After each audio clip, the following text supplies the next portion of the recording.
Back here on the PAC Sports Network for our halftime show, as we are at the break between Grove City and Franciscan. Jack Ridenauer here with you, and we're now joined by the head coach of the men's basketball team for Grove City, Coach Steve Lamie. Coach, first off, thanks so much for joining us today. I know that pretty early on in the season, you've had a couple games under your belt, but how far or how much or what would you say kind of has been the biggest thing about the first four games that your team has played so far? Those the early games that we played, and they were all non-conference games. Uh, we didn't play what I would consider a traditional team. Like two of the teams that we played pressed not only on made baskets but missed baskets, and subbed 5 for 5. So it was a real, I would say, chaotic environment. And we did well against, well, we turned the ball over too many times in both instances, but we were able to come away with a win in one case, and the other one was a close loss.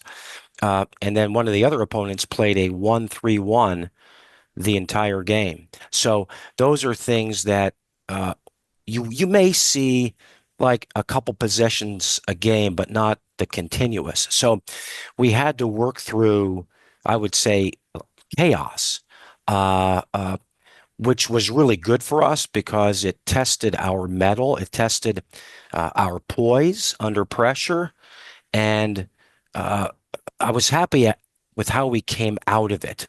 Not obviously with the two losses, but um, as those four games progressed, I thought we got better. We got more poise. We found out what some of the guys off the bench could do because they were tested in things that we can't even mimic in practice. In fact, one of our players, Kyle Randall, said before playing one of these teams, he said to the team, he said, "Look, we can't play that style. We have to play our style because we don't practice that way.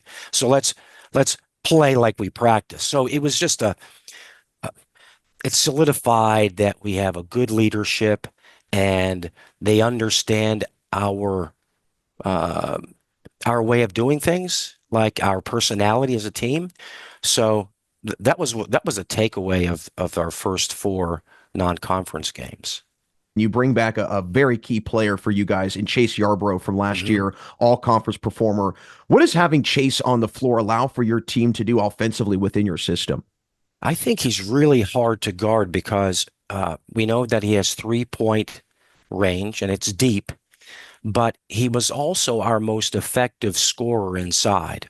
So he'll play a point guard. He's a combination guard. He'll play the 1 and 2 for us, but he's as effective on the perimeter as he is inside. He's also a great offensive rebounder, and he has a quick first step. So I, maybe the scouting report is, you take away his left hand because he's a left-handed player. Well, no, he's pretty good at going at his right. Or, hey, you really got to get into him when he's on the three-point line. Well, okay, but he can also drive. Well, you have to. I don't think they're, and because he works so hard, he doesn't have weaknesses. And the other thing is he's selfless. So he has, and maybe he didn't have uh, the cast around him. I mean, he did have to take a lot of shots, but then uh, Jonah Bach, even though he was a very good shooter last year, he worked at his game over the summer. I think he's an even better shooter this year. Mike Christensen, the same thing. Kyle Randall, the same thing. Isaac Cherry. So uh, there's a cast around him, and he knows that.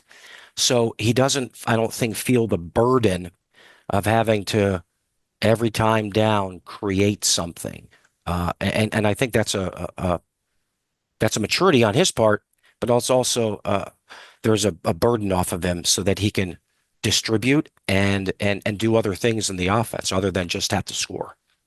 And I'm glad that you mentioned the other players, especially Kyle Randall and Jonah Bach, because those are guys that have been in your system now for a little bit of time and have really Hmm. started to see some major improvement. Sticking with Kyle Randall, how much have you seen his game grow from last year to this year? But also, how much have you seen him maybe find his voice as a leader in the locker room?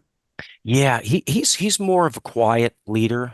Uh, but what I've seen from him, and this goes back to his freshman year, there may have been almost a fear of failure. I think a lot of athletes have that. I think he's overcome that. There's also a a grit to him.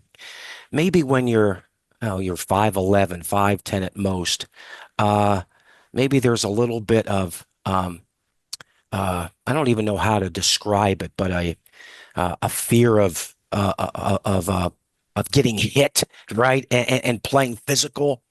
Well, that evaporated, and I would say it was about halfway through the season last year. In fact, it was right after the Waynesburg game at home. He didn't play very well. In fact, I benched him. But after that, he came into his own, and uh, he's a different player this year in terms of his confidence, his aggressiveness, his I would say physical toughness. Like he's really matured. It's really fun to see how he plays now.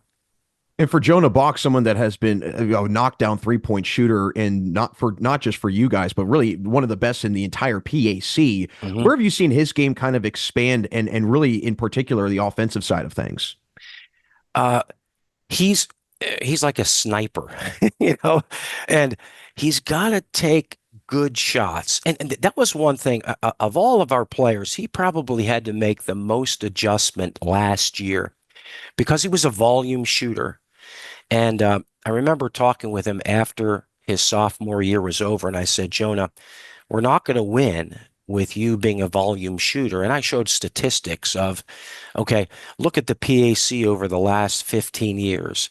And the guys that were volume scorers weren't on successful teams.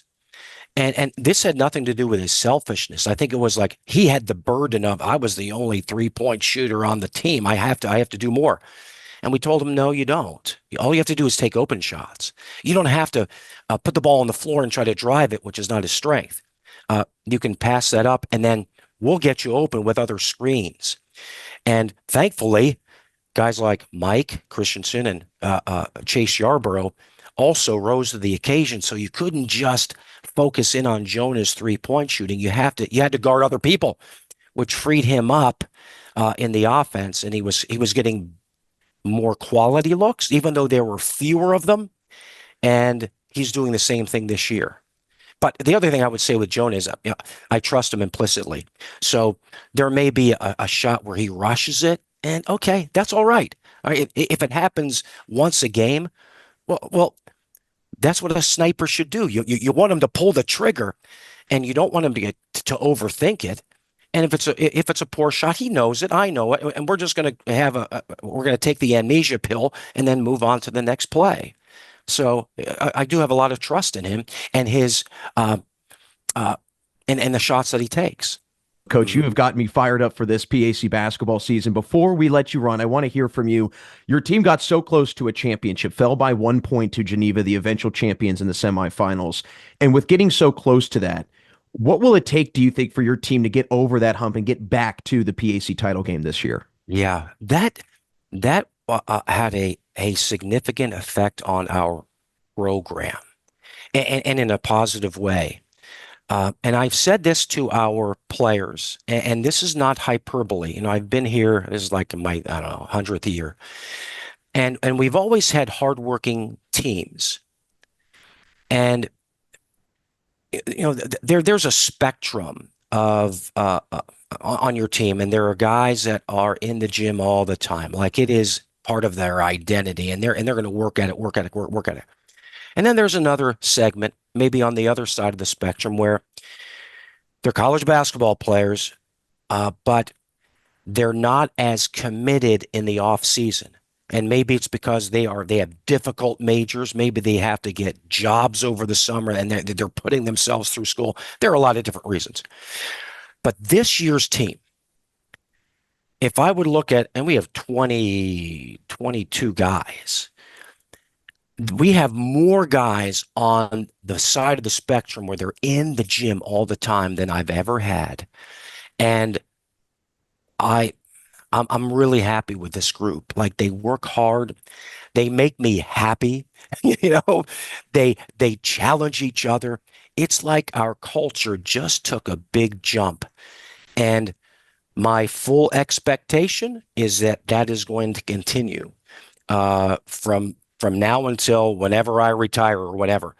It's just a different mindset with more guys, and that's hard to beat. That's just just that you know what it's you don't want to surrender when you're working so hard, right?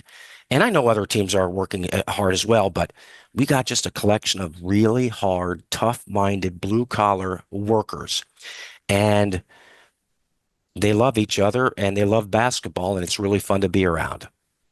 Well, definitely So sounds like I'm it's good. preaching, Jack, but I just feel I love this team.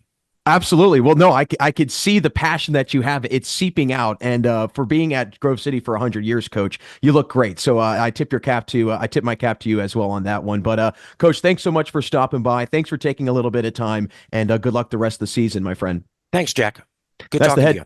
Absolutely. Likewise. That's the head men's basketball coach for Grove City, Coach Steve Lamie. Don't go anywhere. We'll have more action in the second half coming up next on the PAC Sports Network.